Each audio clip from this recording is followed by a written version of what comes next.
Hello, Ernest. How are you, honey?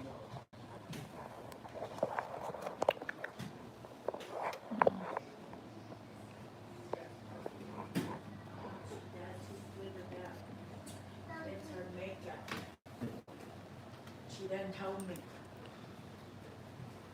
Ain't that right, precious? President Donald Trump was just impeached. But what was his crime? Last night. Hey, Brandy. Hey, JC. Hey, Ernest. How is everyone? So good to see everybody.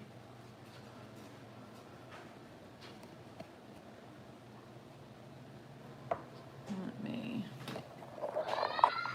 do this, and I need to put it on the charger. I will later. Can't be.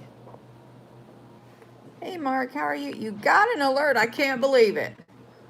I don't believe it. You do say, huh? It's crazy. But it is good. Hey, Shannon. How is everyone? How is everybody's New Year day? Mine has been nice and lovely and just going along so smoothly. Hello, Angel in the dark. How are you? In Dallas in the dark. Angel in dark. Angel in Dallas Inc. Lazy. I hear you. Hello, Carolyn. How are you? Hello, Thomas. How's your New Year day? It's a rare thing. I know. No one ever gets a reminder from me so you're blessed and lucky, Mark. I'm telling you. It is a rarity. So good to see everybody. I wonder how Mr. JR is doing. Oh, goodness sakes, guys. I've got just a few articles to hit today. Hey, MG, how are you, hon? So good to see you. We're going to hit this article again because, of course, there's probably, so what's new in the news? Well, I'm gonna hit this one article because you got an alert too, Shannon. Oh my goodness sakes! Today is my lucky day. That's crazy. Hey, Scan, how are you? You needed a distraction, okay? Well, I'll try to give you a good one. Hello, Calamity. How are you, hon? I know, right? That's pretty cool. And Shannon got an alert too. I'm just like, that's awesome. And Thomas got an alert. Wow. We must be doing something right. God bless everyone. And I do hope everyone is having a wonderful New Year day. Howdy, Cody. How are you, honey? I have not scanned. Do I need to look at it real quick? Because before I get started, I will. If I do.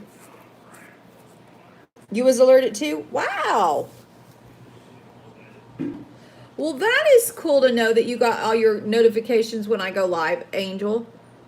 Not everybody does, so but I'm feeling blessed that everyone so far today has gotten the alerts. That's just awesome.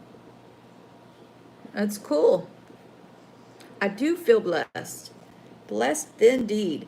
Okay, so we're going to get started. I'm going to go ahead and I'm going to cover this one article. 80 confirmed cases in the Bahamas. Wow. Okay, guys. So I am going to look real quick so we can see what, well, we won't look here. I'll look here.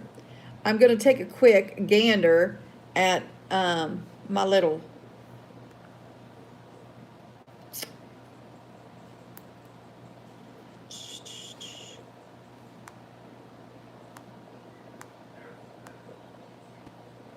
come on, damn it.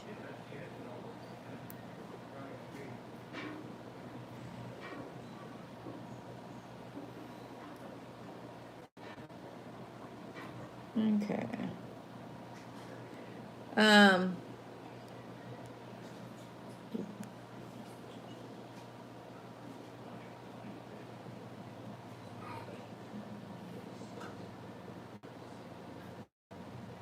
Okay, guys. So this is, so you guys can see, I've showed this guys to you before, but this is that RSOE EDIS alert.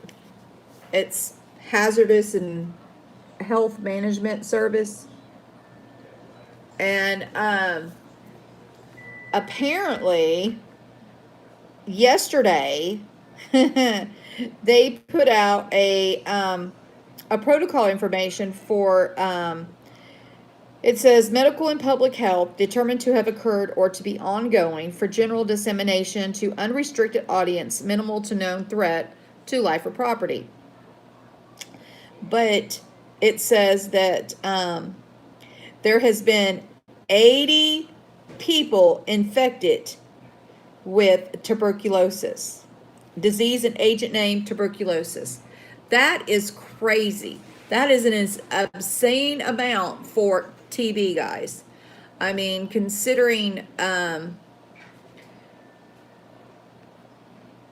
day and age that we are in. I'm just curious, what in the world is going on? You found an article with the Washington Post. Okay. Let me see if I can find an article. He confirmed.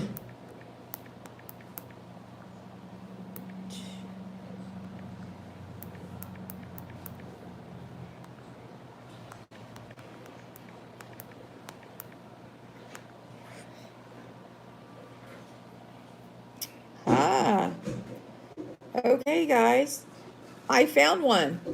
I've got one from ABC News. You had to search DuckDuckGo. I got one from, and isn't it funny though how you have to go and search different places to get information? It just kills me. You would think that you could get everything in one place, but no, they suppress so much stuff, and you have to go and really hunt down a story. Eating a cow, nice. Oh, you're so bad, Mark. Okay, well, I'm going to eat my cow right now, and I'm going to talk about this TB that I've got this article, and this is not in the Wixit site, but you guys know that every other article will be in the Wixit site, and you know it's in the description box, but there's a link for it as well. But this will be in there after this evening.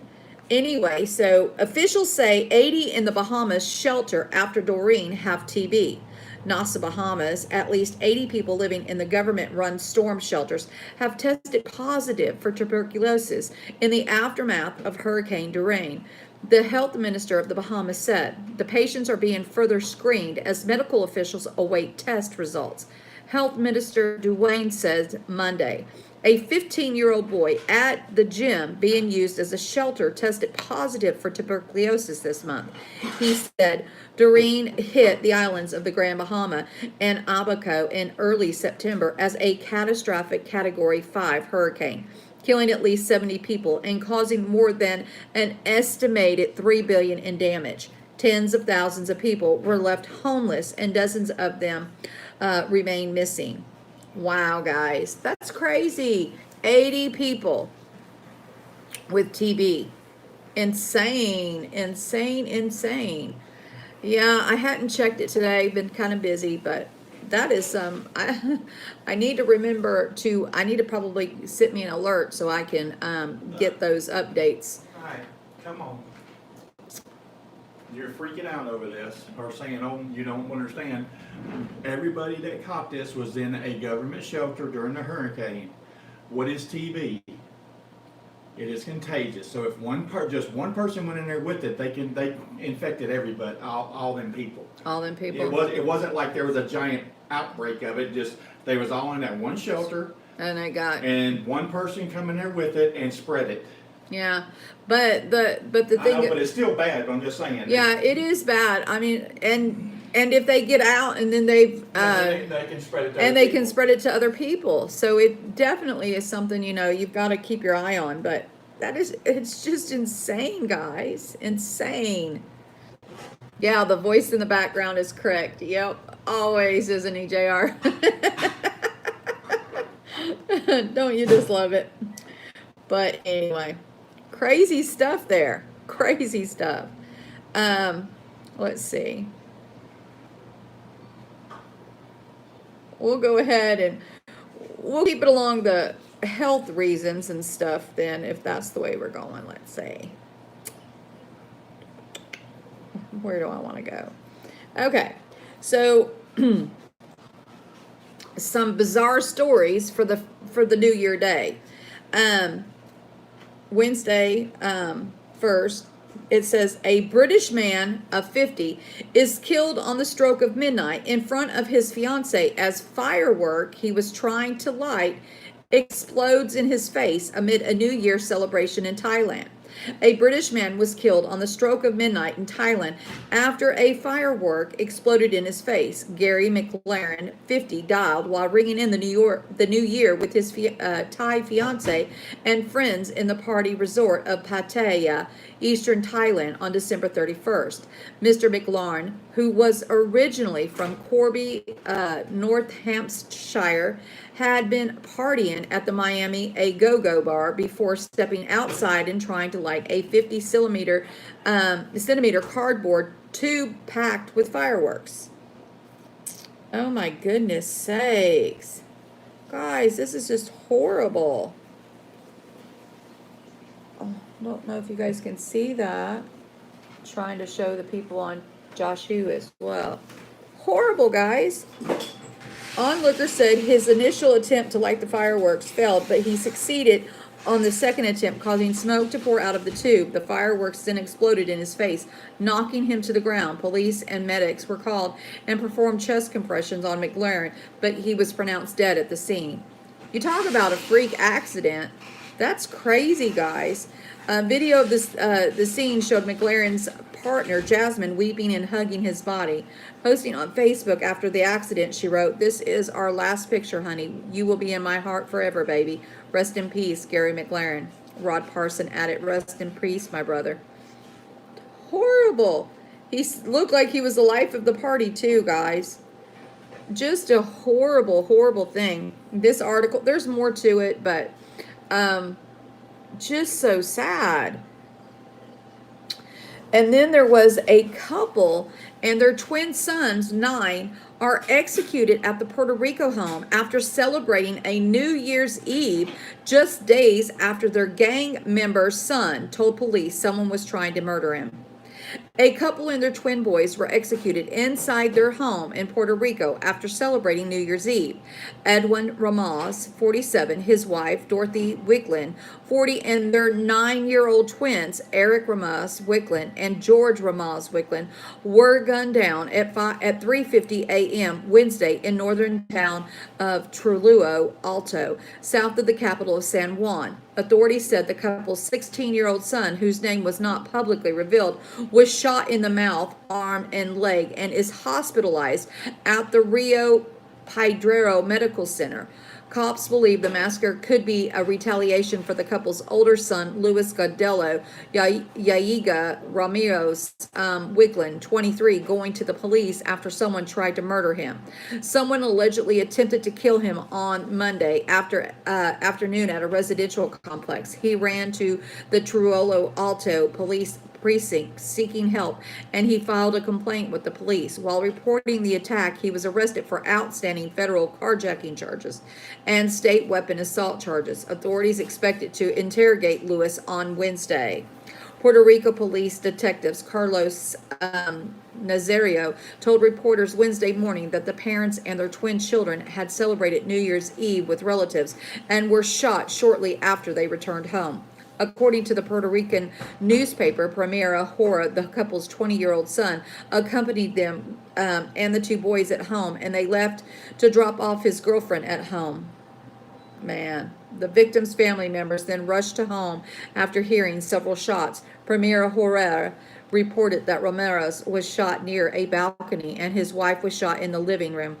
The children were gunned down in the bedroom. No arrests have been reported. A police spokesperson said Wednesday afternoon that the several residents were interviewed. Security camera videos in the area were also being reviewed. That's horrible, guys. Just absolutely positively horrible. Oh, man.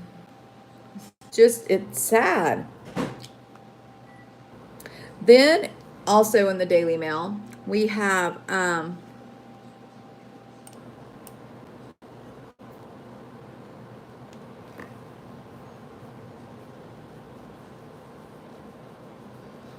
I don't know why. I don't know what's up. I'm seeing the chat for just a second over here, but I'm not seeing it over here. It doesn't make sense. Anyway, sorry guys.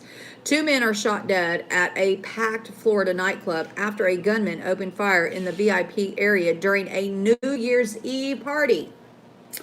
2 men have been shot and killed after a gunman opened fire at a Florida club during a New Year's celebration. As many as 250 partygoers were forced to scramble for safety when the shots were fired at an after-hours club called the Sport Events in the shopping plaza north of Orlando. One of the victims died inside the venue while the other man died at the hospital. Orange County Sheriff's officials said that they were hunting down a suspect who bolted from the scene after the shooting at 4 a.m. The New Year's celebration was coming to an end when the shots were fired inside a VIP area.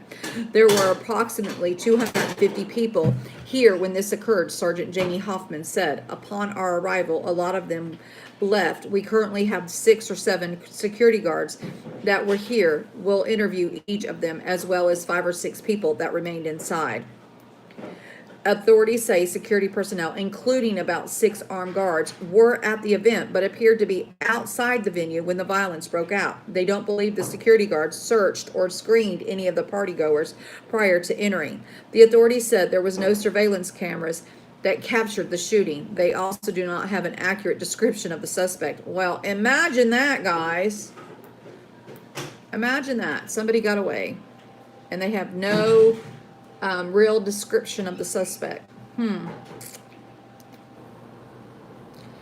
And this article here, it just amazes me, you know. Captain America actress, not Captain America, but Captain America actress. A girl in the movie, okay, guys? 38 is arrested for fatally stabbing her mother in Kansas. An actress who had a small role in the movie Captain America, the First Avenger, has been accused of fatally stabbing her mother in the suburban Kansas. Mobile Fitzgerald, 38, was arrested Tuesday after mother of 68-year-old Patricia T. Fitzgerald was found dead in her Olathe home on December 20th. Mobile Fitzgerald was charged with second-degree murder and is being held at a Johnson County jail on a $500,000 bond. Fitzgerald is an actress, movie director, and producer who has landed small roles on a screen. She made an appearance in the 2011 Marvel film Captain America, the First Avenger, where she played Stark-Girl. And I guess this is her in Avengers and her mugshot. Crazy stuff.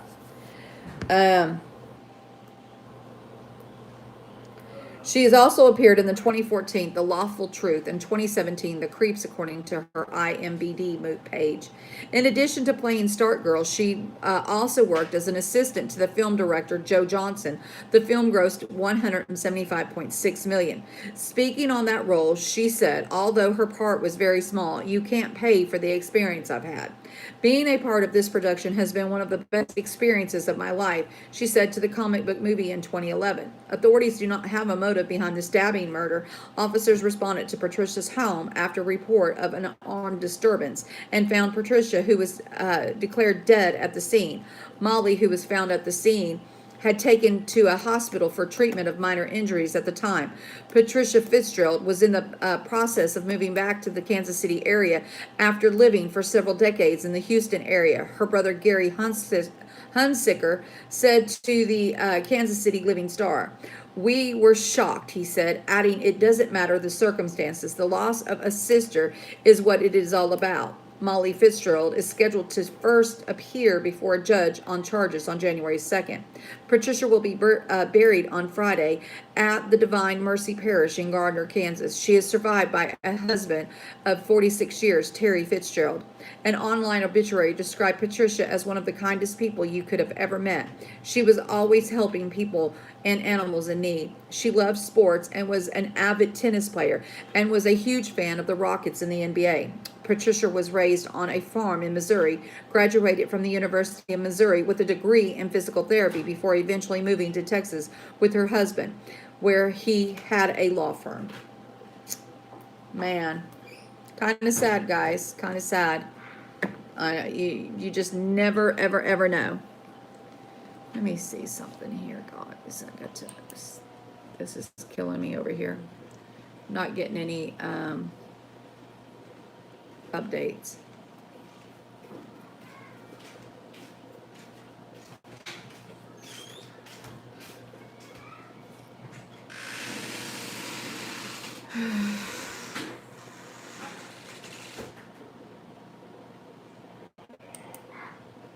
Sorry, guys. I'm trying to get it together here.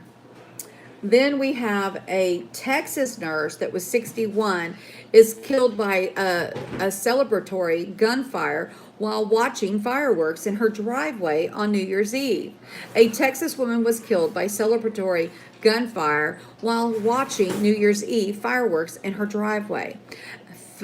Philippa Ashford, 61, was outside her home in Harris County just after midnight on Wednesday as her family and friends were shooting off fireworks when she suddenly clutched her body and said, "I think I've been shot." She then collapsed on the ground and died, according to the Harris County Sheriff's Office. At that point, from our witnesses and seeing at the scene, we believe this may very well have been the case of a celebratory gunfire somewhere else in the neighborhood, Sergeant Ben Bell told ABC 13. No indication a family member or anyone else in the cul-de-sac was discharging a firearm. Investigators are now canvassing the neighborhood for shell casings and interviewing residents to determine where the gunfire originated. I don't know. I don't know. You can even figure what the odds are, Bella said. You've got the family together celebrating the new year, and now the matriarch of the family is deceased. A neighbor said that Ashford and her family had gone outside after the clock hit 12 a.m., and the deputies responded to a call about the shooting arrived 10 minutes later. The 61-year-old, who went by the nickname Phil, had been a nurse at the Meanger Clinic for more than 15 years and managed a team of about 25 other nurses. She worked in the acute stabilization unit, which is part of the crisis psychiatric branch. Ashford also served as an adjunct professor at the University of Texas Health Science Center in Houston. She was honored with the Texas Nurses Association District 9 Top of the 25 Outstanding Nurses Award. Shame, guys. That's horrible. What do you want to say, honey? Well, if anybody knows anything about being in Texas, is everybody down there, they shoot their guns up in the air. Yeah, you know? that's how they. I mean, they're not going to find a casing because that shot could have come from a mile away, you know, and at the angle it came down is what it did, you know, and it tragically hit the lady. But it's a wonder that there ain't more people, because all them drunk people down there doing their New Year's Eve take their guns outside and shoot them up straight up in the air, you know, and the bullets got to come down somewhere. Right. You know, so I mean, I Just- hate that the lady got killed, but that's how goofy they are. They shoot their guns up in the air, and it's got to come down somewhere. Yeah, it does. Not nothing major, just regular headlines. A lot of people, a fluke shooting incident that a nurse got killed. 60-year-old nurse was killed in Houston outside, and you know, a stray bullet came down and got her. A weird, you know, a stray bullet, just a fluke accident. Colleen said she never heard of that, honey. She thought that they lost speed and just kept, that the bullet would lose speed until they, I don't know. Well, you shoot a gun, you shoot one up in the air, okay? It's got the velocity, and it's going to go almost a mile up in the air. Then you've got gravity pulling it back down, so it's actually going to double its speed coming back down to Earth. He's got a point. But, yeah, pretty strange. I mean, I feel bad for the woman. I really, truly do. Rather horrible situation there. Because what's even worse, I used to be goofy and shoot my bow and arrow straight up in the air. And how fast that arrow would come back and stick in the ground. Exactly, Scam. What goes up must come down. Exactly. Terminal velocity. Yes, Mark. That's exactly what my husband's explaining. Crazy stuff, guys. That's just crazy. Horrible, to say the least. Then there was an elevator that plummeted 9 floors, killing 4 family members, including a soccer star and a Navy officer, a wife, on their way to celebrate New Year's Eve at their Brazilian apartment. 4 family members gathering in the southern eastern Brazil to celebrate New Year's Eve have died when the elevator they were riding in suddenly plummeted and crashed. Juscelina Santos, 47, had gone down to the lobby to meet her sister. Lucienda de Souza Goes, 43, brother-in-law Edilson Dazet, 45, and the couple's 19-year-old son, Eric Miguel, on Monday night. Eric Miguel was a former player for the Brazilian Serie B soccer club Astef FC. The elevator was on its way up to the 9th floor of the Sao Paulo military residential building when it dropped, instantly killing all 4 occupants. Admiral Sergio Fernando de Amaral Chavez Jr., commander of the 8th Naval District, said the elevator was inspected on December 23rd and placed back into service the same day. Somebody didn't do their job very well, did they? Only the technician can tell what. Inspection company's fixing to get sued out the wazoo. Yeah, that inspection company is going to be, they better have a mighty hefty policy. Only the technician can tell what actually caused the elevator accident. What we can say is that maintenance is up to date, the Navy officer said. According to the Brazilian newspaper, police reports did not indicate if the elevator cables were broken. Residents speaking on the condition of anonymity told Brazilian television station G1 that both passengers' elevators consistently broke down. They would stop midway, the doors wouldn't open, they locked, the emergency button never worked, one tenant said. Another resident said the elevator that collapsed often stopped between floors. We wouldn't wait for the doorman to arrive until he rescued us. An engineer from the municipal secretary of infrastructure and buildings and the company contractor to service the elevator visit the site Tuesday to begin the investigation. The elevator adjacent to it, the one that crashed, and the service elevator have been put out of order temporarily. Well, yes, they better. This is horrible. The building exclusively told the military personnel was built in 1998 and has 54 units, according to the U.S. Bureau of Labor Statistics and the Consumer Product Safety Commission. Elevator and escalator accidents kill an average of 30 people and injure about 17,000 each year. Close to 90% of the deaths and 60% of the injuries are related to elevator accidents. Crazy stuff, guys. That is just insane. Man, so many freak accidents to kick off the 2020 is just crazy. I don't think I've ever heard of so many incidences before. That is for sure.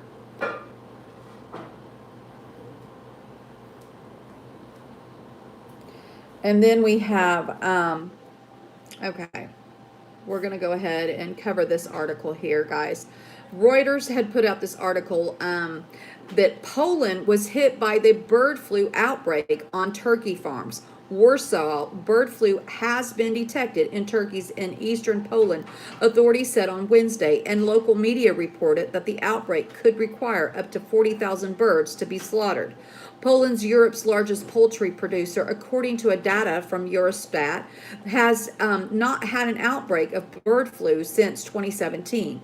Address Daily president of the Polish Association of Breeders and Poultry Producers, said that there are 3 farms might be affected, with up to 350,000 birds at risk in the 3-kilometer radius. Veterinarian services are implementing virus eradication procedures in this situation, local authorities and Lubrovsky County said in a press release issue on Tuesday, adding that the virus was a subtype of highly pathogenic H5N8 bird flu that can also threaten people. The authorities said crisis meeting had been held while footage from the private broadcaster Polis showed police cars blocking a road in the area. So, a dangerous strain of bird flu with a outbreak there in Poland. And so now there's a possible threat to having to slaughter 350,000 birds there. I mean, goodness sakes, guys, goodness sakes. Chicken and turkey are probably going to be expensive.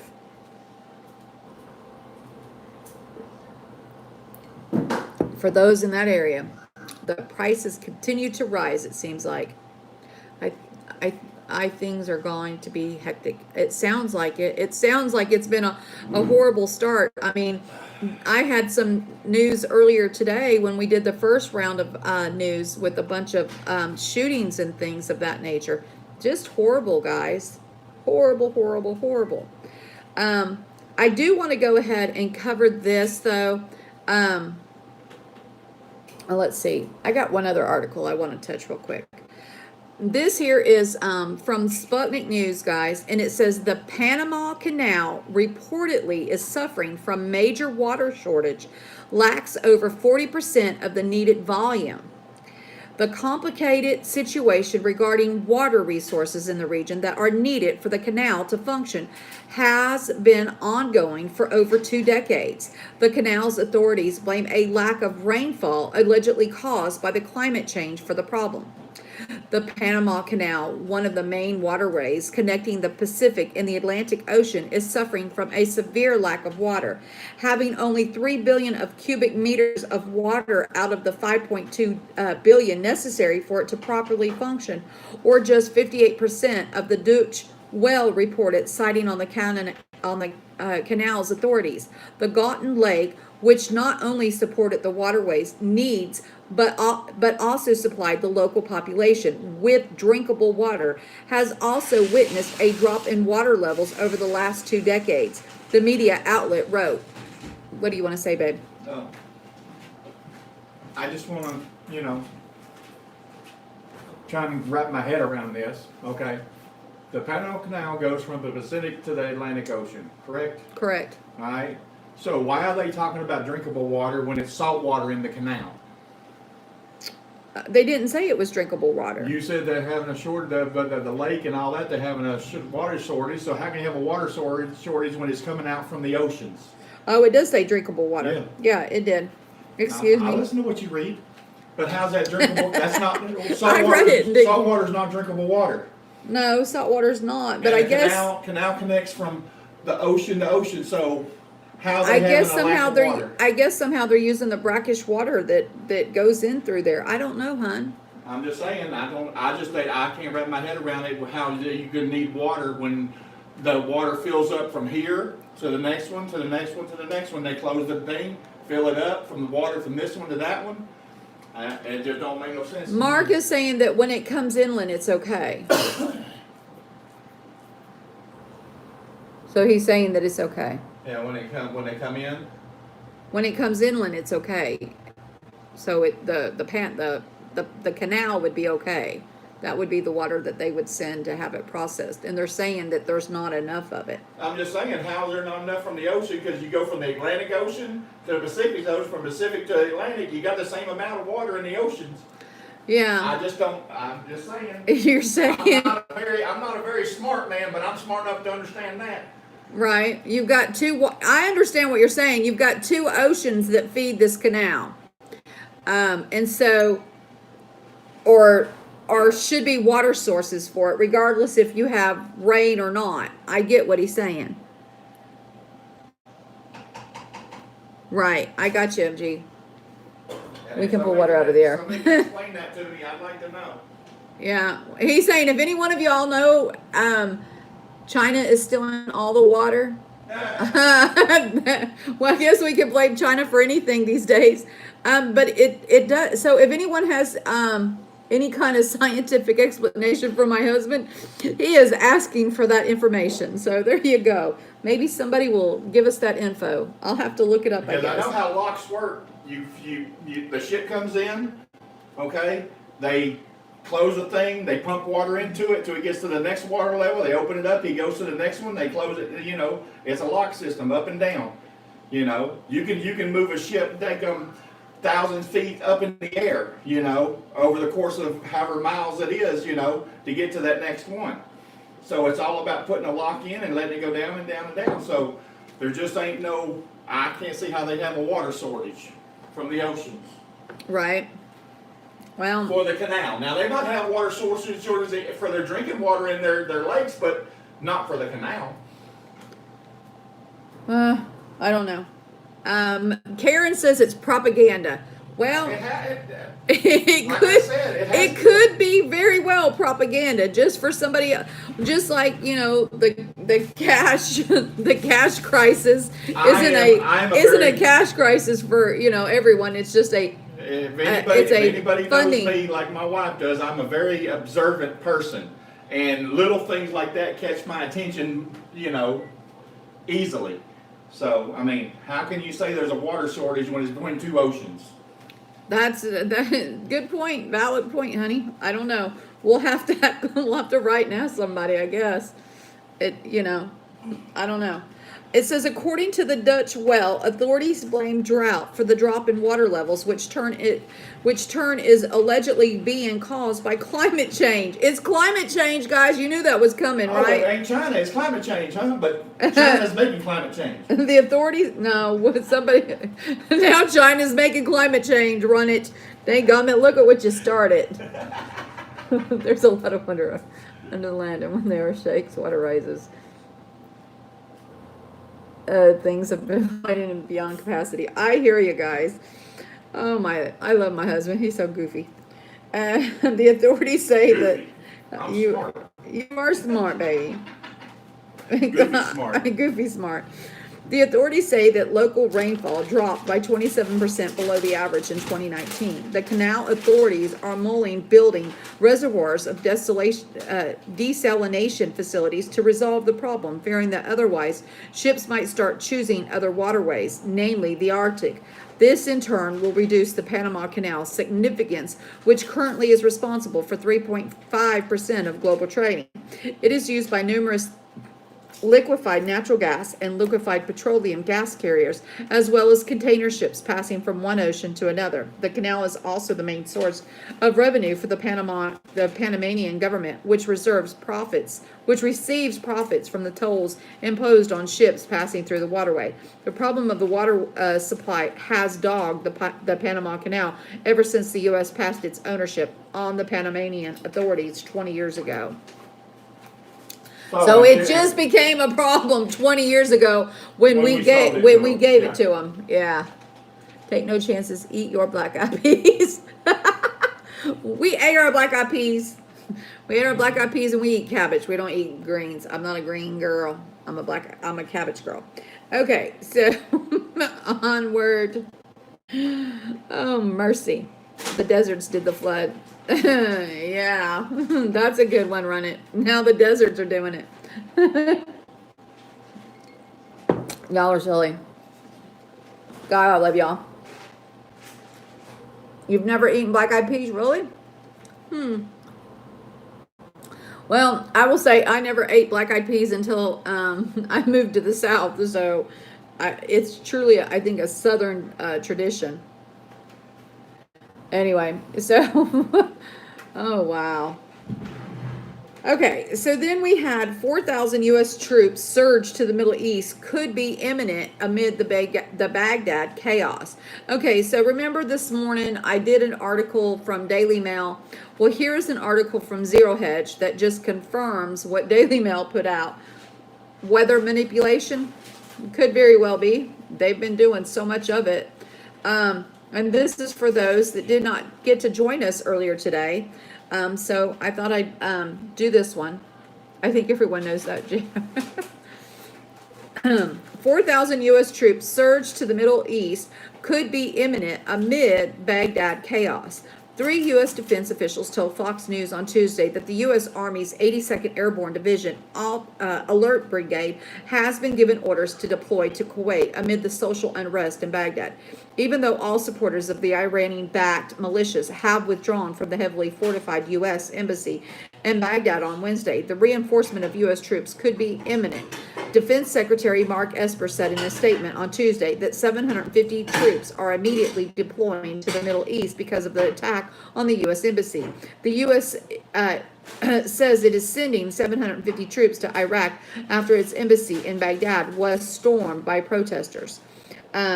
Esper said that he has authorized the deployment of an infantry battalion from the Immediate Response Force, the IRF, of the 82nd Airborne Division.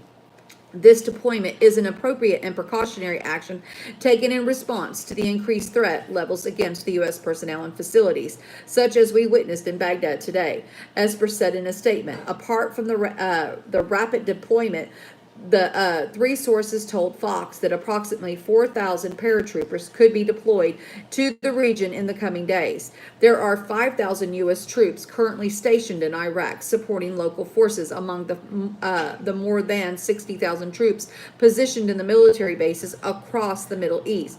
President Trump blamed Iran for the attack on the U.S. Embassy in Baghdad in a tweet storm on Tuesday. Iran killed an American contractor, wounding many. We strongly responded and always will, tweeted Trump. Now Iran is orchestrating an attack on the U.S. Embassy in Iraq. They will be held fully responsible. In addition, we expect Iraq to use its forces to protect the embassy, and so notified. He added, Trump said, Iran will be held fully responsible for lives lost or damage incurred at any of our facilities. They will pay a very big price. This is not a warning. It is a threat. Happy New Year. It appears that Trump isn't pulling out of the Middle East after all, but rather a massive surge in troops into the region could be seen in the coming days. It's a conflict with Iran nearing. And I just want to point out that earlier today we also read an article, in case anyone did miss the earlier stream. There was an article, and you can find it in the Wixit site from the earlier broadcast. But Iran called on Swiss. They said that the U.S. was warmongering for that tweet. Anyway, crazy stuff, guys. Crazy, crazy, crazy, crazy. Bill de Blasio, New York former Rikers inmate, are using taxpayer-funded debit cards to buy liquor and tobacco, according to Zero Hedge. Today in Why Democrats Simply Should Never Be Allowed to Allocate Government Capital News, it is being reported that former inmates at Rikers Island are now using their government-issued debit cards to buy booze and Juul pods. The news comes just days after we reported that the inmates were receiving training on how to become Starbucks baristas for job security purposes. Once they are released, the debit cards were part of a Soft on Crime city initiative. Mayor Bill de Blasio that provided ex-inmates with $25 gift cards, according to the New York Post. JR, an employee at a liquor store near Rikers Island, has said that her store was refusing to sell to the cardholders. The liquor store employee said, we have had more people come in with the Visa things. No, we don't take that. No gift cards, none of that. People come in here always trying to find a way to pay without really paying.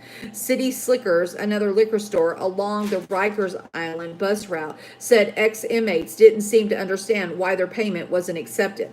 The store's owner commented, usually we don't accept it because we don't know where it came from. With no chip, it may bounce. And even while booze has been difficult to get, tobacco and Juul pods have been easier for the ex-inmates to ascertain. Ahmed, a worker at the Plaza Deli Grocery, said she has yet to see one person use it to buy food. Seeing the rapid success of this program, the city is also planning on setting up oh my God! So this is a successful program. I would hate to see one that they thought was failing. This is ridiculous. Seeing the rampant success of this program, the city is also planning on setting up ex-inmates with Metro cards and the burner phones upon their release. The move comes as a result of Del Blasio's new bail reform law, which is supposed to be incentive inmates to show up for court appearances, other incentives being offered. We swear we are not making this up. Our winter coats, Stephen Madden shoes, and Met tickets. The programs are being run by city-funded nonprofits and will cost about $500,000. One law enforcement source concluded, "It's sad state of affairs when the city bends over backwards to reward criminals instead of protecting the victims of their crimes. What's next? Free limo service back home?" Sounds like Bill de Blasio is just a awesome mayor, guys, or governor, whatever he is. He's got that stuff all sewed up, man. I see why they elect him. I mean, come on, he'll have every criminal and every illegal immigrant. He'll have everybody voting for him, that's for sure. He's employing all of them. Yeah, yeah, exactly. Exactly. He can go, that's insane. I would not live in New York. You couldn't pay me to live there, guys. I'm sorry. I love y'all that live there. I would be leaving that mess. That's insane. I mean, absolutely, positively insane. Y'all wanna go get off some vegetables? Sad stuff. I'm already done cooking. All I need is Okay, and this here comes from Fox News, and it says there's new laws on guns, privacy, electric cars go into effect across the U.S. As the new decade rolls in, so does a series of laws debuting across the country on everything from data privacy to gun control to electric cars. Here are some of the biggest and most interesting laws going into effect on Wednesday. Data privacy. The California Consumer Private Act is one of the most far-reaching privacy laws and will have repercussions nationwide. The law means that consumers will be able to see more clearly what personnel data companies are keeping on them and what they are doing with it. It also allows consumers to refuse to let companies sell their data or even have them delete it. Companies will also be barred from selling data from children younger than 16 without consent. While it is aimed at the big social media giants such as Twitter and Facebook, it will have an effect on any large company that has customers in California and collects data. The Associated Press reports that roughly 1 in 10 Americans will gain the power to review their personal information collected by companies, from purchaser histories and location tracking to compiled profiles that put people into categories such as religion and sexual orientation. If we do this right in California, California Attorney General Xavier Becerra said that the state will put this capital P back into privacy for all Americans. Colorado's red flag law. This is you, JR. It says, in Colorado, a new red flag law will allow family members and law enforcement to request guns be seized from people who are ultimately deemed to be a threat to themselves or to others. The seizure can last up to a year, and a burden of proof is on the gun owner to have it revoked. The law is called Zachariah Parish Violence Prevention Act and is named after Douglas County Sheriff Deputy. According to the CBS, Denver Parish was killed in the line of duty by a heavily armed and mentally unstable man. But the law has provided controversial, with some law enforcement officials saying it violates the Second Amendment, and that not only will they will not request an order, they will not enforce it if given one. Then you have electric vehicles. A number of states are ushering in new registration fees for electric vehicles in a move to capitalize on the shift to electric that is leading to lower gas taxes. Alabama and Ohio will charge $200, while Kansas will charge $100, and Hawaii will charge $50. Iowa, Oregon, and Utah are also raising fees on the vehicles. While the vehicles make up only a small percentage of vehicle sales, that number is expected to rise throughout the new decade. Most of the revenue from Alabama's new fees will go to funding roads and bridges, while the remainder will fund grants for electric charging infrastructure. Illinois legalizes recreational pot. Illinois is one of the number of states to legalize recreational marijuana, allowing pot puffers to and that's what it says, guys, pot puffers, 21 or older to buy and use marijuana in a limited amount from certain vendors. The Illinois law goes into effect on Wednesday. According to the Chicago Tribune, 43 marijuana stores around the state have all received the approval to sell recreational marijuana. And in Chicago, the outlet reports that people lined up before 6 a.m. to pick up their pot, including Lieutenant Governor Juliana Stratton. However, sales will be restricted to certain areas, and it will still be illegal to use pot in public at schools, in parks, in vehicles, and near children. Legal sales of the drug began in Michigan on December 1st. Oregon bans plastic bags. The state of Oregon has implemented a statewide ban on plastic bags as part of an environmental-friendly push to reduce the state's use of unnecessary plastic. Oregon State Governor website says that it is addressed the problem of plastic bags contaminating the recycling stream and endangering the safety of workers who have to untangle them. It also moves to address the threat to Oregon's marine wildlife from plastic in the ocean. According to the Cape, and they're worried about plastic, and there's all this plutonium and radiation and nuclear waste, and we're going to worry about plastic bags.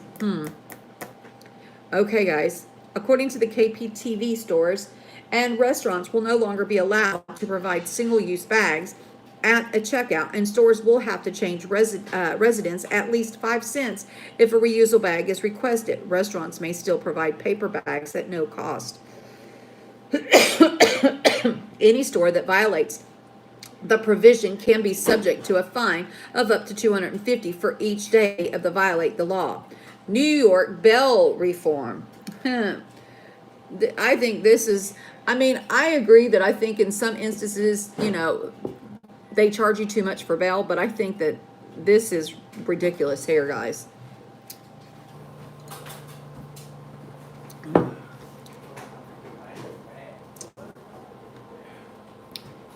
Well, good evening, Smoky Mountain. Well, thank you, Smoky Mountain Gal, and I pray that God blesses you every day this year as well. Thank you so very much. That is so sweet. New York implements its... Okay, oh my God, my hubby's coming in. He's got something to say, y'all. Well, I was reading on your thing about the plastic bags and paper bags. Oh, okay. Okay, so New York's making it illegal for them to give out... No, not New York, Oregon. Or Oregon to give out... So, just because Oregon is a logging state, doesn't mean that they get to say, hey, let's cut down more trees and make paper bags so we can, sell Make more paper money. bags Right.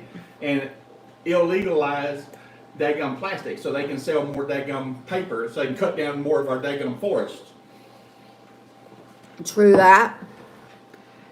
Hubby got another great point there.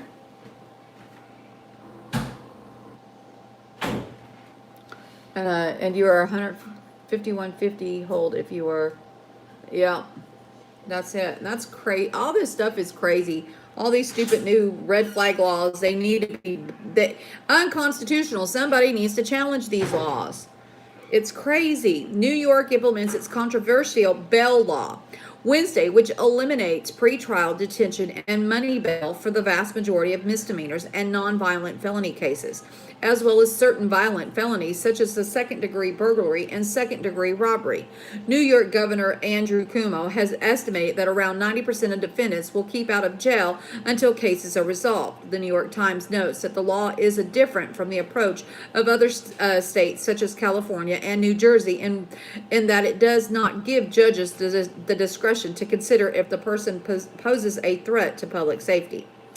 It has led to the warning from law enforcement officials that it will lead to cases where someone is a danger to the public will be released instead of handcuffing judges for making common sense calls. And I mean, come on, we just had this woman there in New York slap three Orthodox females, and then she gets out of jail with no bail and goes and slaps somebody else. So tell me what she learned. Not anything at all. She learned that the punishment don't fit the crime. Exactly. The New York Post reports that the critics of the law in Albany have been unnerved by the case of Tiffany Harris, who allegedly and I just told you this, who allegedly assaulted three Jewish women on Friday and was released without bail on Saturday before allegedly punching another woman on Sunday. Harris was conditionally released on Monday before being arrested again Tuesday after allegedly skipping an appointment. The Post reports that Harris, who pleaded not guilty, benefit from the new law because city courts have largely been abiding by them through December to ease the transition into the new year. California's gig economy law. One law that was due to go into effect but was blocked via a last-minute judge temporary restraining order was a California labor law that would have made it harder for gig economy companies to label workers independent contractors rather than employees with a full set of employee rights such as minimum wage and health benefits. The law saw fierce opposition from trucking groups as well as Uber and Postmates, who have argued it is harmful and unconstitutional. While intended to give a leg up to workers and stop them from being exploited by being labeled a contractor rather than a full employee, freelance writers and photographers also sought the restraining order, arguing that it could put them out of business. Judge Roger Pendez of San Diego said the plaintiffs are likely to prevail in the argument that it violates federal law and affected contractors would suffer irreparable harm. Well, finally, somebody stands up for these ridiculous laws that somebody is putting out there. I skipped this one, and I'm sorry, guys. I should have done this earlier when we were talking about all the deaths. St. Louis records 4 homicides in the first 3 hours of 2020, guys. Only a few hours into 2020, and Missouri's second largest recorded 4 homicides and multiple shootings across St. Louis. The St. Louis Department told KMOV the incidents, in which a total of 8 people were shot, began rolling in shortly after midnight, when a teenager was shot in the thigh in a neighborhood on the city's northwest side. The teenager was rushed to an area hospital and was listed in stable condition, police said. Not even a half hour after the first incident was reported, 3 people were found fatally shot in an intersection in the city's Benton Park neighborhood. A 4th victim was discovered shot in the leg at the location just before 12:30. Officials told Fox 2 the victims have not been identified and no arrests have been made in connection with these shootings. Authorities were called to a 3rd shooting in North St. Louis where a man was found shot to death around 2:40 a.m. Another man at the scene who was conscious and breathing was rushed to an area hospital. Shortly after the 3rd shooting, a 4th accident was reported at the 3400 block of Wyoming Avenue, where a man suffering a graze wound after a gunfire was reported. The man was transported to an area hospital. The violent early hours of 2020 were not confirmed to just city limits. Another early morning shooting was reported in St. Louis suburb to Creve Coeur, Missouri. Officers responded to a 911 call around 1:30 a.m. found 2 teens shot at home. The homeowner told officials that around 75 to 80 teens were at the home for a New Year's Eve party when a gunman walked through the front door and opened fire. The 2 teenagers were transported to an area hospital. Details about the conditions were not yet known. It says in 2019, St. Louis reported 194 homicides, up from 186 in 2018. The 2019 victims included 11 children, according to the Associated Press. And that is a lot of shootings, guys. A lot of bang-bangs. Crazy stuff. Just crazy. A lot of bang bangs. A lot of bang bangs. That's it. This here is also from the Daily Mail. It says there was a woman that was 51 years old that was arrested after launching into a racist temper tantrum and assaulting a Chinese shopper over a parking spot at a Canadian mall on Boxing Day. Oh my God, people, please calm your nerves. But somebody can slap 3 people in New York and get nothing. Yeah, calm your nerves. Let's not get all worked up over a parking spot. You know, kind of remember, let's pay it forward. Let's give it to him, you know. God will open something else up for you, and if he don't, well, then, you snooze, you lose. Oh, come on. I mean, done the same thing in her movie when the lady stole her parking spot, so she went out there and got the forklift, lifted it up, turned it upside down. Well, You steal somebody's parking spot, they gotta get mad. Medea is a movie. Okay? Medea is a movie, honey. I hated to break it to you, but But let me I'm break saying it down for you. It is a People movie. get mad over parking spots. Oh, well, thank you, Brandy. Thank you. Thank you, sweetheart. I just put a headband in. It looks kind of crazy, but I thank you so much. But yeah, a Nigeria area woman has been detained by local authorities after she launched into a racist tirade and attacked a Chinese woman over a parking spot on Boxing Day. A shocking video shows a 51-year-old Patricia Zamet of Hamilton, Ontario, verbally assaulting the woman at the outlet collection at Nigeria Mall of Taylor Road. The brief clip shows Zamet pacing between the camera woman and another woman as she uses her own vehicle to block the pair's vehicle on Thursday. If you effing do that effing, I don't know what the CH asterisk would be, choking, I don't know. Zamet can be heard telling the woman I got it. It's a racist slur. Never mind. I'm not going to say it. Zamet can be heard telling the woman as her friend as if they can leave. Zamet responded, la, la, la, la, I love you too. You effing. The assailant then shoves the camera woman repeatedly and tells her that she started it by not using her signal to show that she was turning. You don't know what a signal is. Guess what? Even in China, they have a signal light, Zamet screams at the woman. The camera woman tries to kick Zamet as the racist woman launches at her, sending her in rage.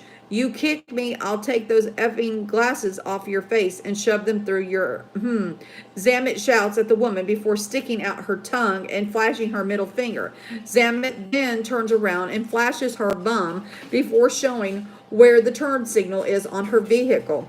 Finally realizing she is being recorded, Zamet welcomes the filming and even tells a man sitting in the passenger seat to hand her the phone so she can call the police on the woman for kicking her. Can we please chill, the passenger of the camera woman car says, sending Zamet into a fit as the clip comes too close. According to the release from the Hamilton Police Department, Zamet has been arrested and is facing charges for the assault and the uttering threats. Her next court date is February 3rd.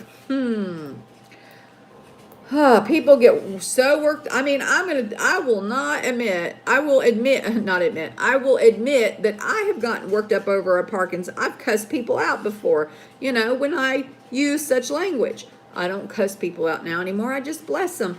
And I just go on about my business. But I would never get out and punch somebody over a parking spot. Give me a break, people. Get a life, get a life, get a life. Now, we did a story earlier about the drones. I think we did a couple yesterday. But today it says the FAA is opening an investigation into at least 30 mysterious drones flying everywhere every night in the square grid patterns over Colorado and Nebraska. And this is from the Daily Mail. Oh, are you leaving Smoky Mountain, girl?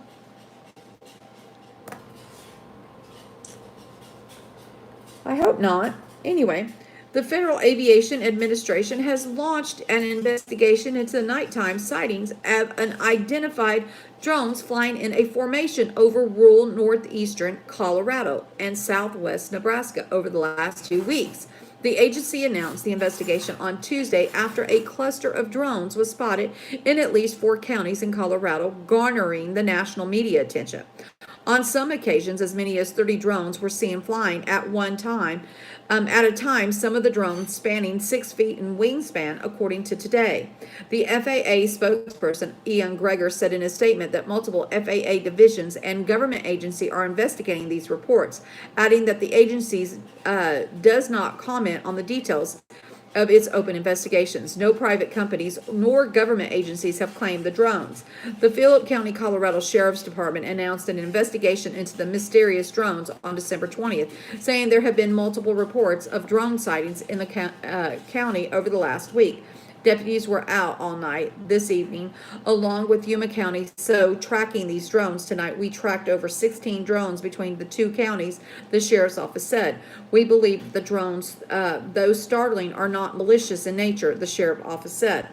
Phillip County Sheriff Thomas Elliott said to Reuters that the drones with blinking lights are flying in the square grid patterns nearly every night between 5 and 10 and appear to be widening their path.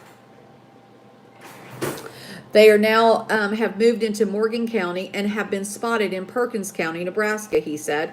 The sheriff's county office urged locals to call the police if they spot drones doing anything suspicious. If any of these drones fly onto your property or you are looking into the windows, please call the communication center immediately so the deputy can respond to your location. If you happen to come into possession of one of these drones, please contact the sheriff's office so we can conduct a forensic evaluation of the drone to identify the owners and take the appropriate actions. Elliott said that he had been spoken to the FAA investigators about whether the agency could determine if the aircrafts were being used to map the area for possible oil and gas exploration purposes. Wyatt Harmon, who chased the drones when they flew over the Washington County, Colorado property, told NBC Today show on Tuesday that seeing the mysterious aircraft was unnerving, and I can imagine. Oh, okay. Good deal, girl. Okay. They can sit there and hover, Harmon said. They can descend very fast. They can take off very fast. U.S. Senator Cory Gardner, a Colorado Republican and a member of the Senate Commerce Subcommittee on Aviation and Space, said in Tuesday's statement that he had been in contact with the FAA. I am encouraged that they will have opened a full investigation to learn the source and purpose of the drones. Gardner, who is from Yuma County, said, and that's where JR is from. Oh my goodness sakes, what the heck? The drones are flying well above 200 feet mark over people's property, which is too high for the devices to look into windows and break laws. Last week, the FAA proposed requiring nearly all drones operating in the U.S. airspace to be remotely tracked, a move from which Sheriff Elliott said he would welcome. I could put all of this to rest if whomever is doing this would come forward and identify themselves, Elliott said. Well, obviously they don't want to be identified. Crazy stuff.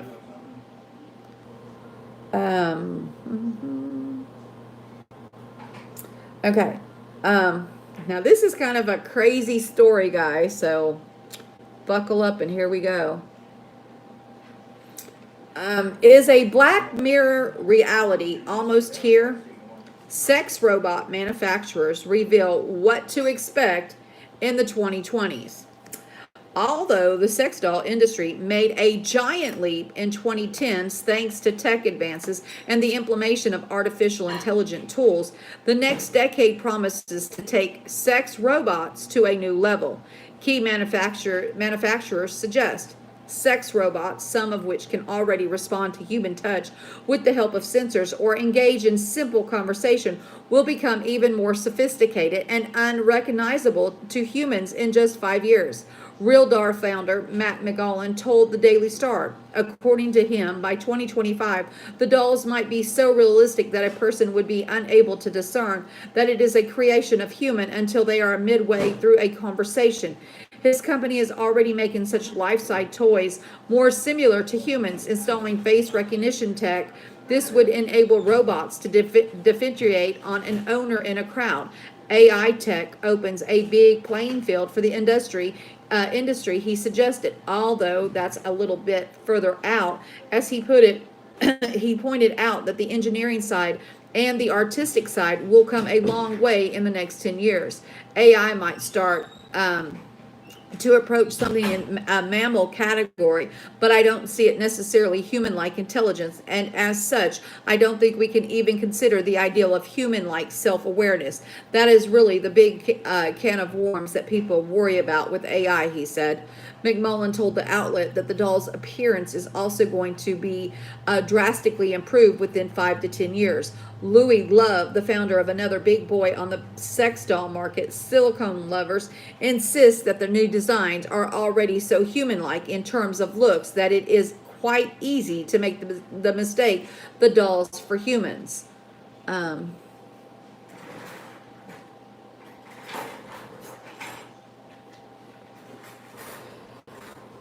Oh my goodness sakes, guys. This is just disgusting. It's like, what are they gonna do next? Where could they possibly, how could they possibly take this country down further into, I just don't get it, guys. I just don't get it.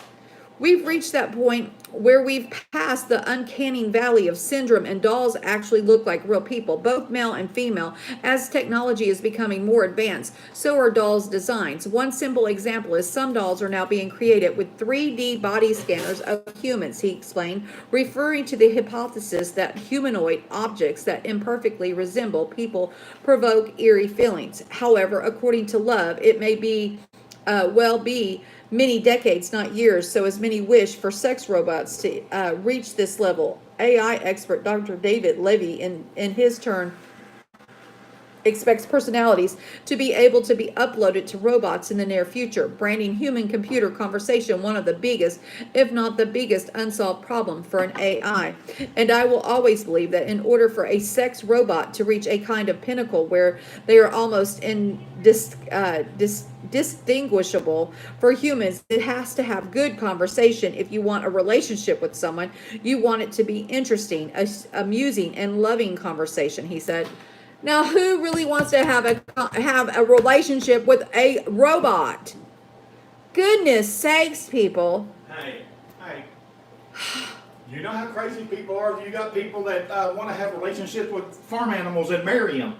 I mean, come on, so why not a robot? I mean, that's how crazy people are. This is just disgusting, guys. Just absolutely, positively disgusting. Yeah, the only bad thing is they're going to be that realistic, and with the intelligence, before long you're going to have your sex toy telling you, no, I don't feel like it tonight. I got a headache. My processor is hurting. Batteries not included. Yeah, my battery's getting low. What? Y'all are crazy. Y'all men think it's funny. I find it disgusting, rather, really disgusting. I mean, God, this is just horrible, guys. I just, Okay. That wasn't far off of a robot. Oh my goodness sakes, Mark. That's funny.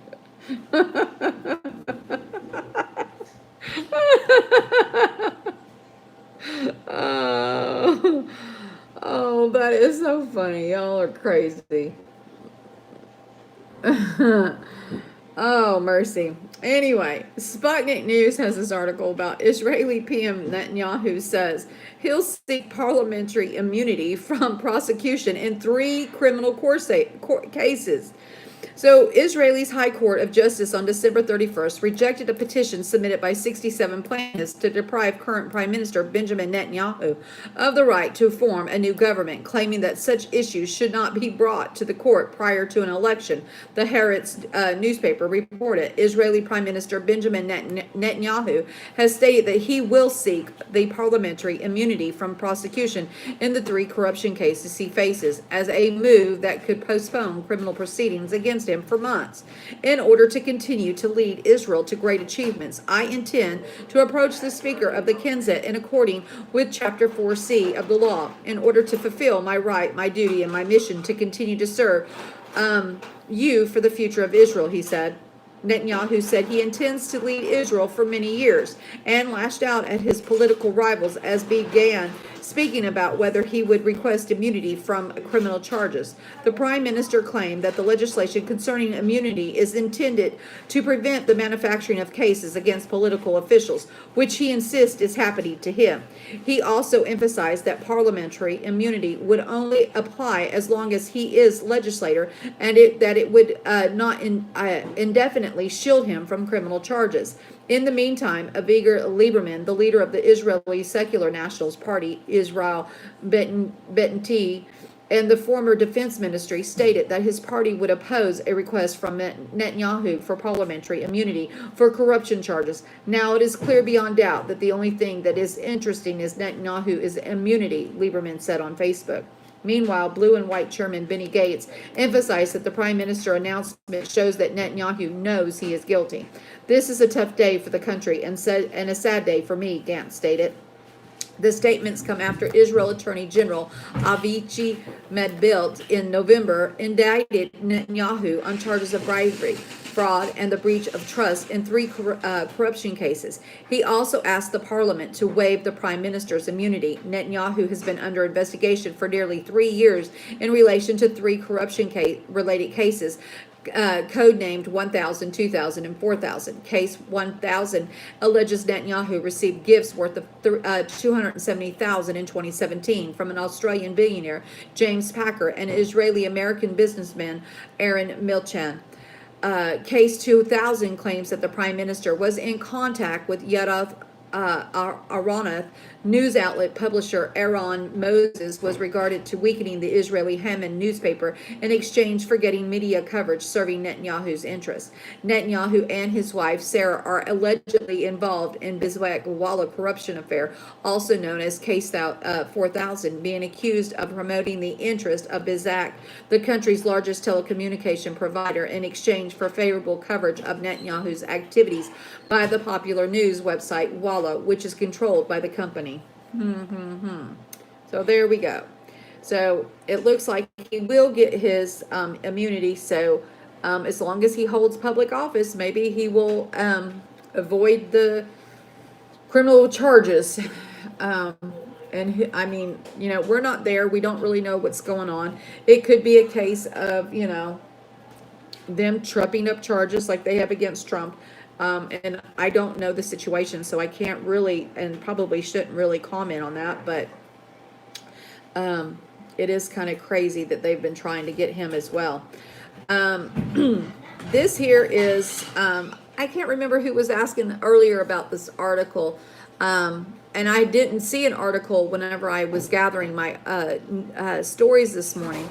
But this here's an article for the person that spoke of Pope Francis apologizing for losing his patience after slapping a woman's hand. And this comes from Fox News. Pope Francis apologizes after he appeared to lose his control when a woman violently grabbed his hand while he greeted pilgrims at the Vatican on New Year's Eve. And if anyone has Twitter, again, the video was floating around on Twitter. So I knew of the situation, but I did not find an article at the time. A video that went viral on Twitter showed an unidentified woman abruptly grabbing Francis's hand from behind a barrier and yanking him towards her just after he reached out to greet a child during a visit to the Vatican's nativity scene on Tuesday night. It seemed like the woman would not release Francis's hand, so the pontiff slapped her hand before pulling his free. Frowning in anger, he turned and strode away. In the address of Wednesday morning in a packed St. Peter's Square, the pontiff confessed to losing his patience with the woman. So many times we lose patience. Me too, said the impromptu remarks. I say excuse me for the bad example. The video sparked indignation from Twitter. Uses the one person writing, not what Jesus would have done. This is not the first time Francis has yanked his hand away from pilgrims. Last year, he repeatedly pulled his hand away from being kissed as long as queue of people. Days after the clip went viral, the Vatican said that the pontiff had been worried about spreading germs. However, it was prompted accusations of being disrespectful of the tradition. And I'm going to save that last one for last. I'm not going to read this article. I'm going to let you guys read it. It's in the Wixit site if you want to. But I wanted to give you the highlight. A survival of the richest, luxurious doomsday proof bunkers are becoming more alluring to the ultra wealthy as they fight to get their hands on a 4.5 million apocalyptic homes fitted with swimming pools, shooting ranges, and dog parks. You heard it right, and dog parks. I just want to show you this. This is your entrance. Crazy stuff, guys. This is the construction of one.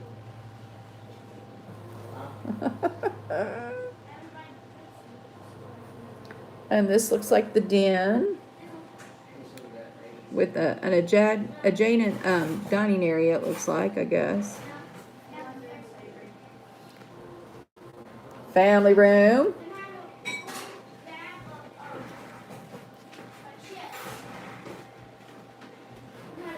Yep, it's in Kansas. It is. Yes, it is. Here's a little kitchen area.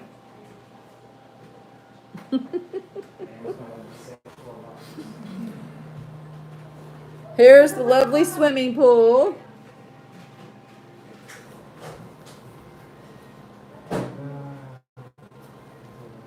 Here's the swimming pool with the waterfalls. This is just crazy stuff. Here's the bedroom.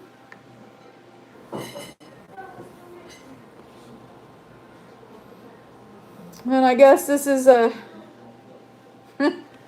if they have to have the teaching. I know, isn't it amazing? I'm just like, here's your workout room. So do you have one in Kansas, JR? Is that how you know about it, or you already read the article? There's a bar area, eating area, I guess. Here's their movie theater.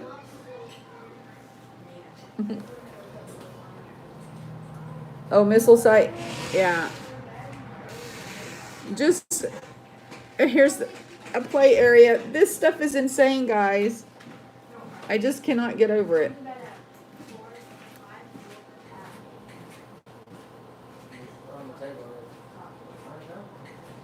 And here it has on-site cleaning. Insane stuff. There's their storage for their food. Lots of canned goods. Here's where you can go get deli at. You know, why not? Anyway, it's, I mean, lovely. Nice little fireplace. Crazy stuff here, guys. I mean, but anyway, I just wanted to show y'all that. I thought that was pretty extravagant for a, you know, your everyday run-of-the-mill shelter. Whew.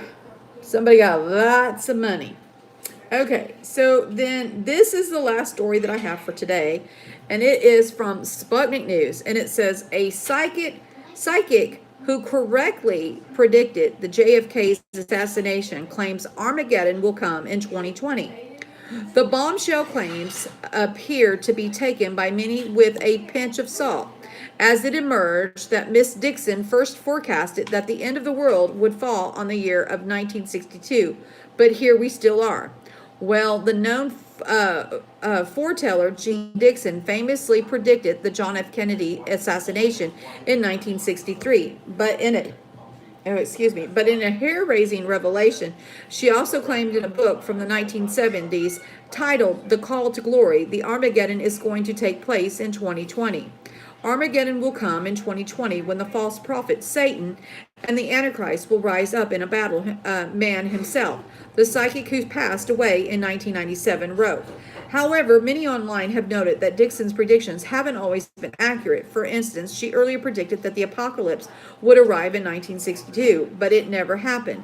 Separately, the late psychic said that the cancer would be cured by 1967, but no miraculous pill has yet arrived, referring to the tendency to promote a few correct predictions while ignoring scores of unproven ones. A mathematician, John Allen Pelosis, even coined a special term, Janine Dixon effect, in a direct reference to the psychic. With this in mind, many took the said prediction with a tad of skepticism, with only a few not being put off by Dixon's inaccurate statements. As if we don't have enough going on in the world, just a bit of the reminder American psychic Jean Dixon called the Armageddon would take place in 2020, and that Jesus will return to defeat the unholy trinity of the Antichrist, Satan, and the false prophet between 2020 and 2037. A Nazian remarked, with another noting she most likely predicted this date because she realized she would be incredibly dead before anyone could disprove her. Dixon published 7 works during her life, including Horoscopes for Dogs, Janine Dixon Astrological Cookbook, as well as The Call to Glory. Anyway, so those are the rest of the headlines for today, guys. Mint cancer cure. Yeah. Cancer probably will be available in 1967, but kept from us. Oh, it probably was. Oh, I'm sure there's a cure for everything under the sun. In fact, there's been doctors come out and say that there is, but you know, hey, it is what it is. Yep. So, shelters for the elite who will. Yeah, they better hire them a full staff, just to clean that. Exactly. That's just obscene. Inaccurate. What's inaccurate?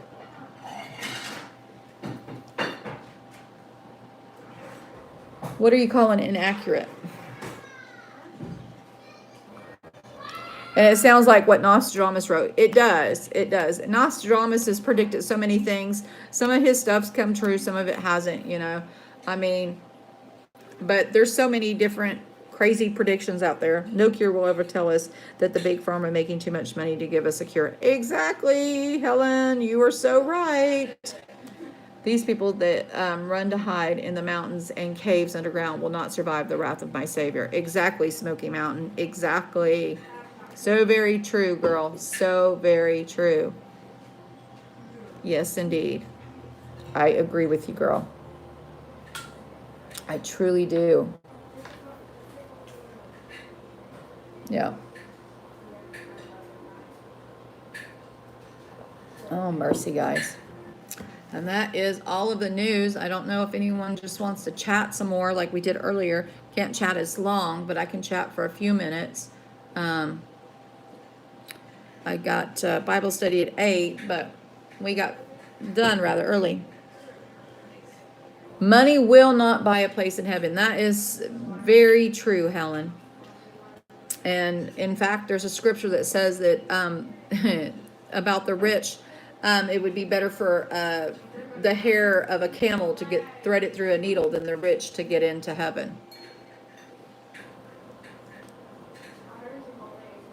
You stand corrected. And I had never heard of the woman, so I couldn't tell you who she was. Chatting is always nice. It is. Today is one of those just casual days. Some people had to work. Not everybody did. There's been quite a bit of people off work today, as I think a lot of people are. You know, it's a national holiday. Banks are closed, but they'll open tomorrow. You know. It'll be back to normal banking hours tomorrow. We'll have everything going everywhere. But it's 2020, guys, and Happy New Year. I hope everyone had a wonderful evening last night.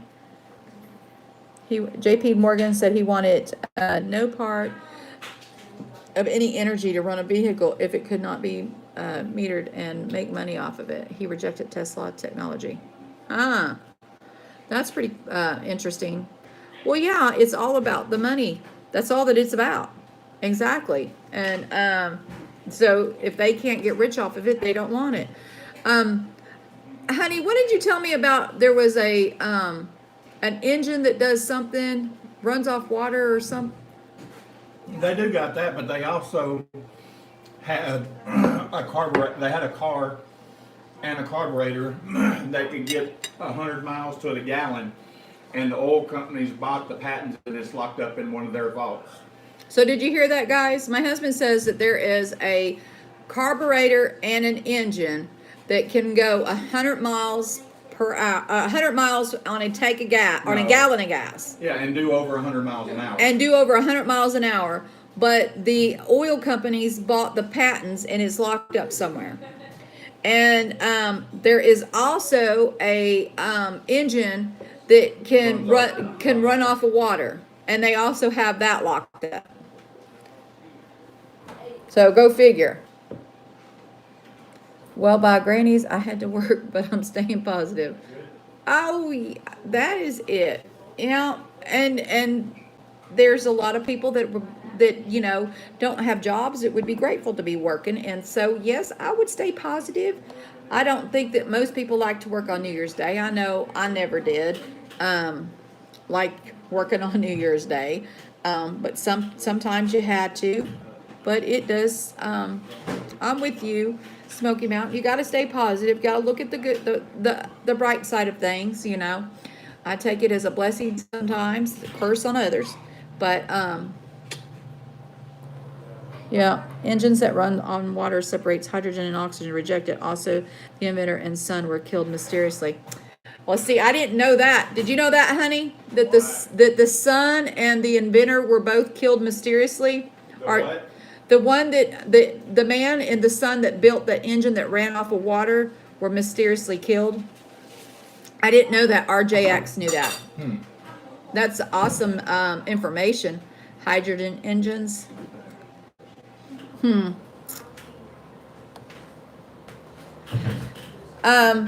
Yeah, I guess it will be. For some places, it'll be really busy tomorrow. So I guess they'll probably upsize their stuff to, staff, upsize their staff Yeah, everywhere. You do know that the motor doesn't actually run on water. Oh, no, I didn't. Yeah, it breaks down the water because water is Sure, oxygen and hydrogen, so it runs off of that when it breaks it down. Oh, that's what he was calling it, a hydrogen engine. Okay, well, I didn't know. Well, I'm just letting you know. Well, that's cool, though.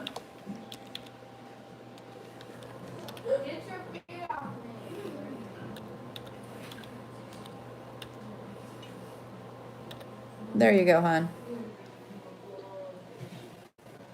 You'd hope they would, yeah. It's not locked up. We know how to make it. Well, apparently no one's made it since, and they're not going to tell us, I guess. One of my longtime friends was working in Southwest Research in San Antonio on the hydrogen fuel cell engine. Well, that's pretty cool. Did they ever tell you anything about that, Joey? Just curious. I mean, did they say if they were... But some branches are staffed enough. Hydrogen fuel.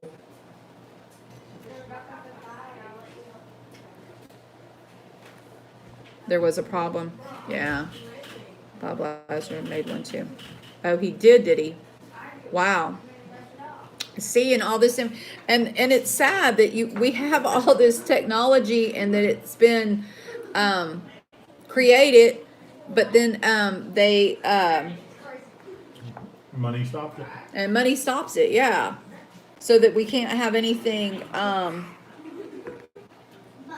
Too late, we know how to make it. Reddit says too late, we know how to make it. Well, I hope somebody makes it again. It would be cool to. I mean, come on, look at our cars. Well, that's true too. Used to a And the car exhaust lasted- is water. Usually a car would last 20 years. Now they barely last 5. That's true too. That is very true. Very valid point there. Let me see what he sent me.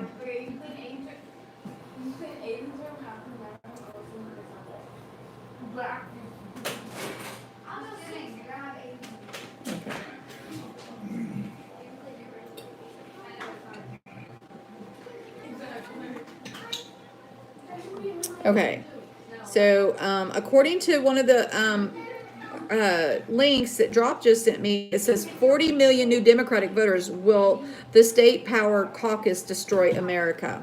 A shouty new alliance led by pro-China Communist plan to mobilize 40 million new Democratic voters for the 2020 election. This group, firstly known as the State-Based Power Caucus, and now simply the State Power Caucus, has the ability to mobilize thousands of volunteers and paid staff in New York, California, Washington, Oregon, Arizona, Colorado, New Mexico, Minnesota, Ohio, Illinois, Missouri, Kentucky, Mississippi, Virginia, Georgia, Florida, and Texas. The State Power Caucus has already had a major political impact in Virginia, Florida, and Kentucky, Texas, and California, and several other states. This alliance could decide that the 2020 election, yet it's operating almost completely under the radar.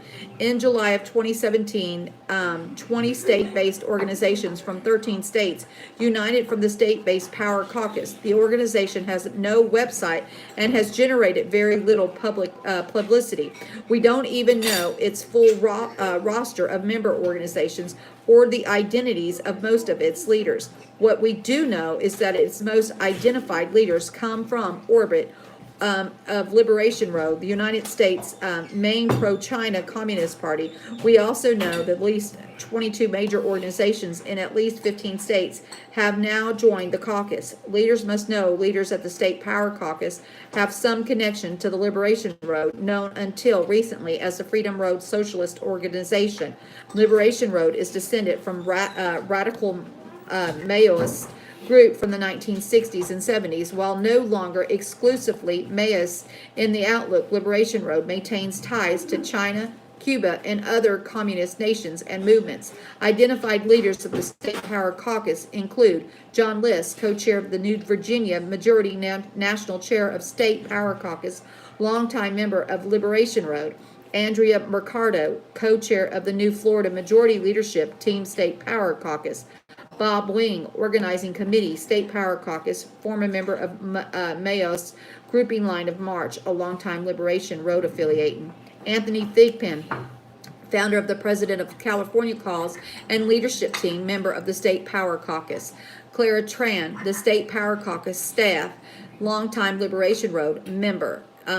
And then there's a thing of the member thingy. Then it goes into the plan. It's no secret that the communist rulers of China would love to see President Donald Trump defeated in 2020. Therefore, it's not surprising that Beijing's Americans franchise has a plan to do just that. According to the State Power Caucus leader John List, writing in organizing upgrade, inspired by the disaster of Trump and Trumpism. 2 years out, most organizers are engaged in barroom or coffee shop speculation about the 2020 election.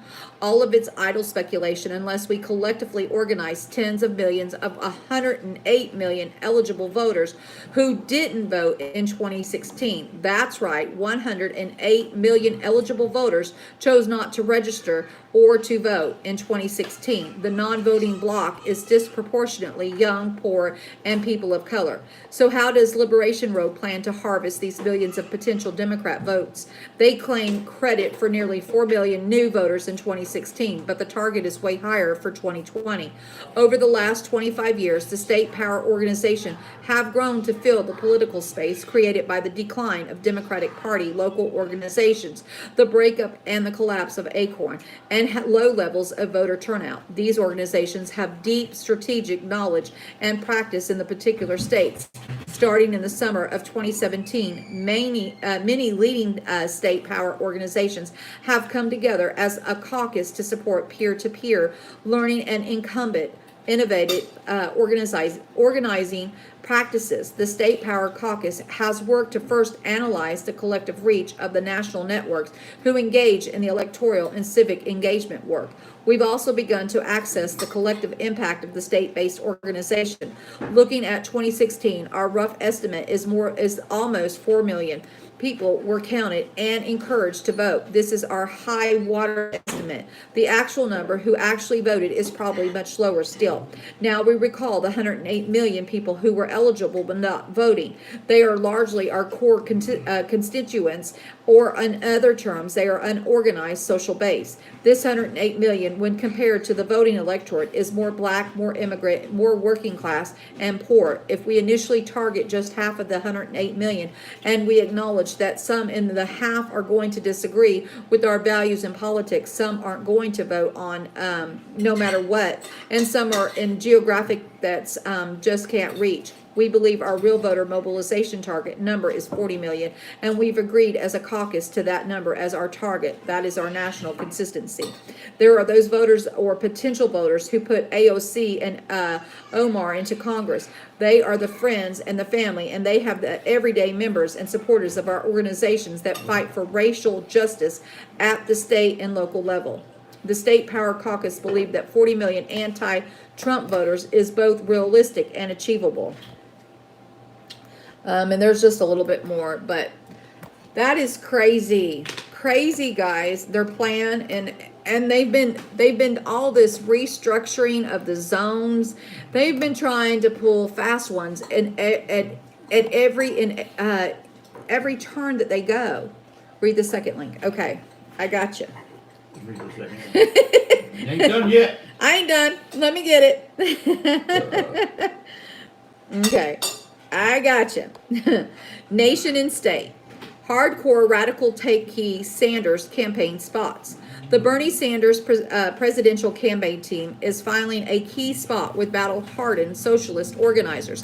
These campaign hires reaffirm Sanders' commitment to grassroots campaign rather than traditional Democratic route of big donors and multi-million dollars ad buys.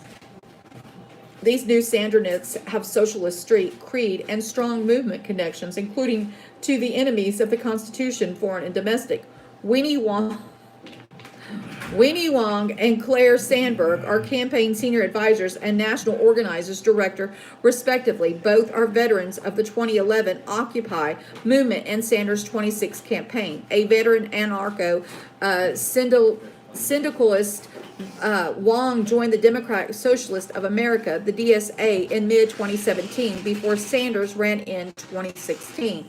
Wong was part of the Draft Elizabeth Warren movement. She was active in a Ready for Warren and the artist for Warren.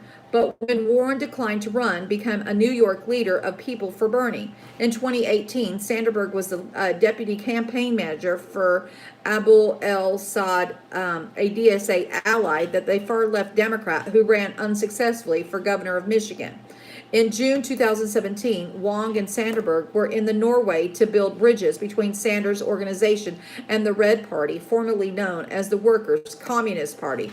The Red Party is rooted in 1970 Maoism and the Pol Pot area worship, but it is now largely an electoral group that models itself on the Bernie Sanders movement.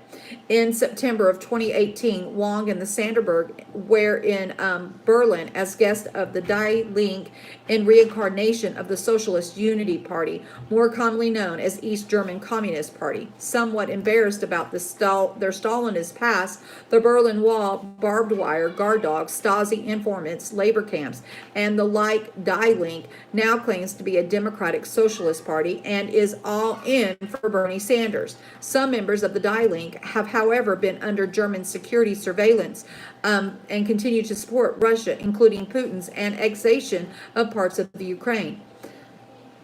That is crazy. Drop. Skip down to where it says Liberation Road.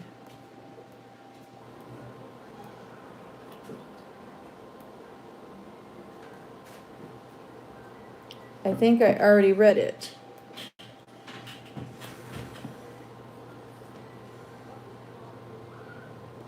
Liberation Road. I must have already read it, huh? high school, according to the intro. Thomas Argentine.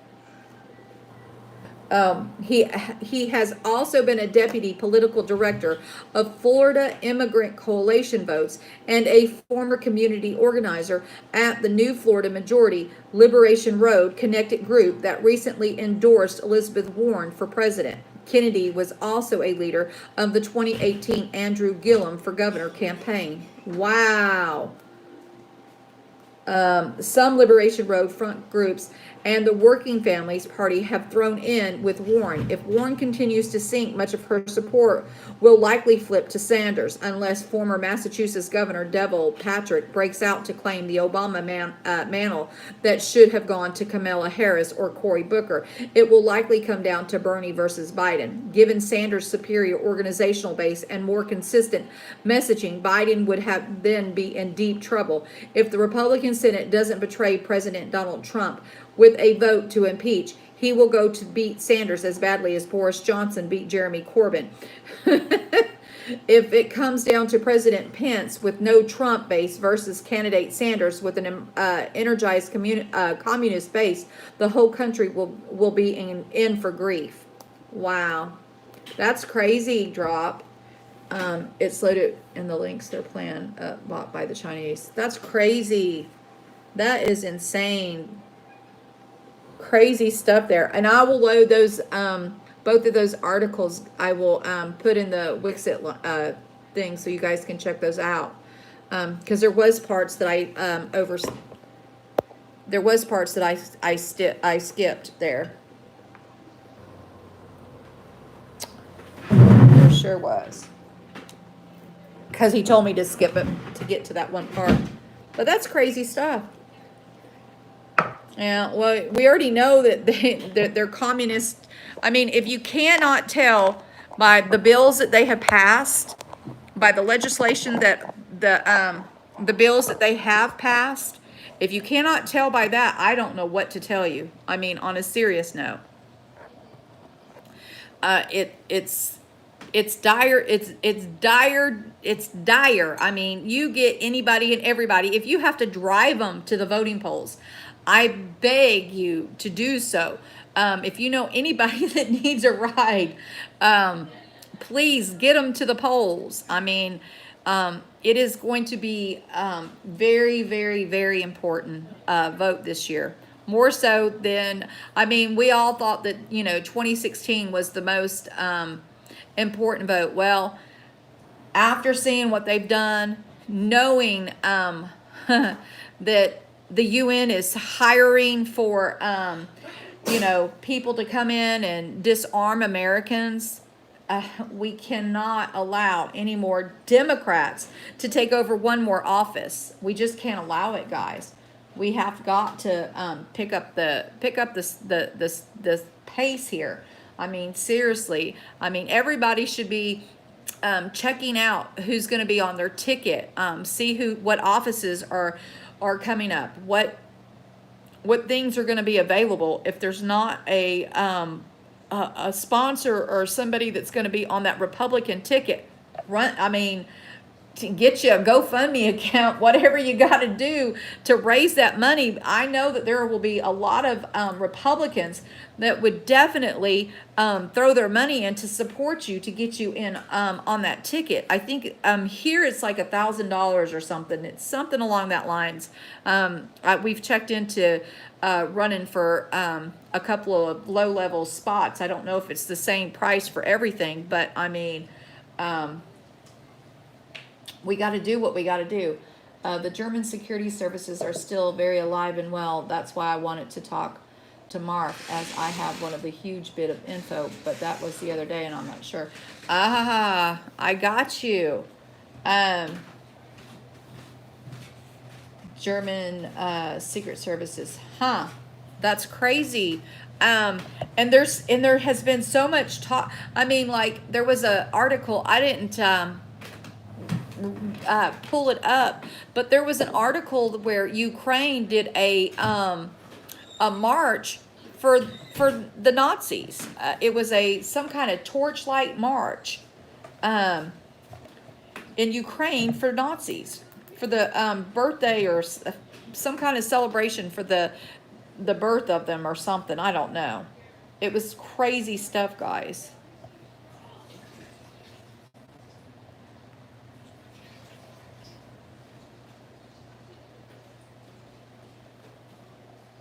And you just would never imagine that. Ukraine was on Hitler's side, World War II. Yeah, and it was in Ukraine. Oh, and that Andrew Yang found his parents' names, which they hid, and they originally came from China, then to Taiwan, then to the U.S. from another Obama. Yeah, exactly. Imagine that, guys. Imagine that. Like, seriously. That's some crazy, just craziness stuff that they got going on. It truly is. And they do live better than us. And that's exactly it. And it's sad that we have illegal immigrants that can come here illegally, get housing, get whatever aids that they need, medical, when you have Americans that cannot get these things. You have people living on the streets that can't afford to go to the doctor if they're, deathly ill. It is ridiculous at the stuff that it goes on, guys. And it's just sad. It truly is sad, guys. It really is. Hello, Lee, Red Nation. How are you? It is the only way they can control us. I mean, I can't imagine I know that, there's all this talk about diversify and all this and that. So I can't imagine a true American going and applying for that position that they are offering to disarm Americans. I cannot imagine any red-blooded American that believes in their Constitution would do that. So who do they think is going to apply for this? And then why would you go and put in a job application at a place that when you go to the first website has a banner across it that says that they're having a cash crisis. So if they can't afford to keep their doors open, how can they afford to hire anyone? Read your above comment. Okay, Mark. The German security service are still very well alive. That's why you wanted to talk to Marv about them. You've got a huge, but the other day you're not so sure. Okay. Do you, have you tried to email Marv? Or if you don't want to give him the information, if you want to give me the information, I will take it, Marv. Marv. We were talking about Marv. I will take that. Yes, I would. You know it. It's been kept in the sidelines for years now, and it's coming to start to take place. Wow. Mercy.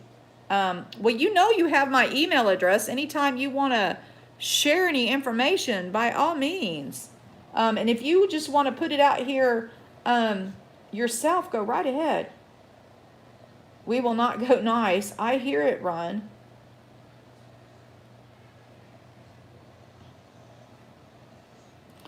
I am hoping that he steps in this Virginia thing as well.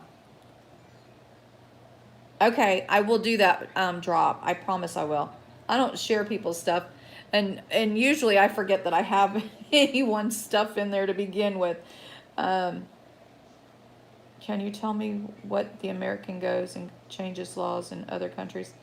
Can you tell me what America goes and changes laws in another country? I have no clue why America goes and does that.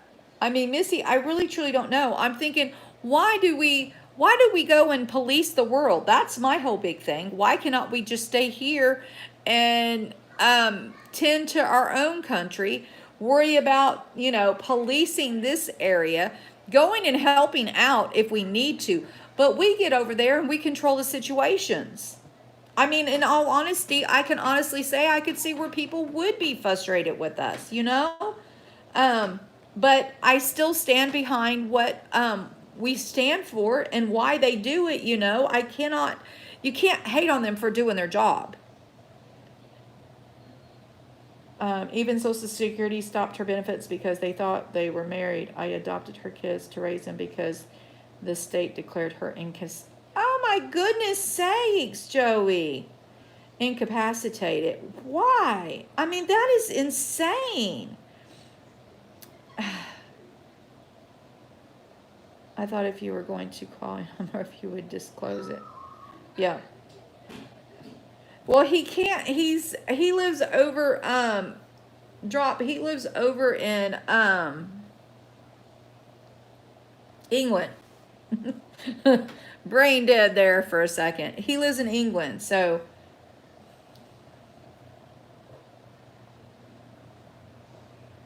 I know.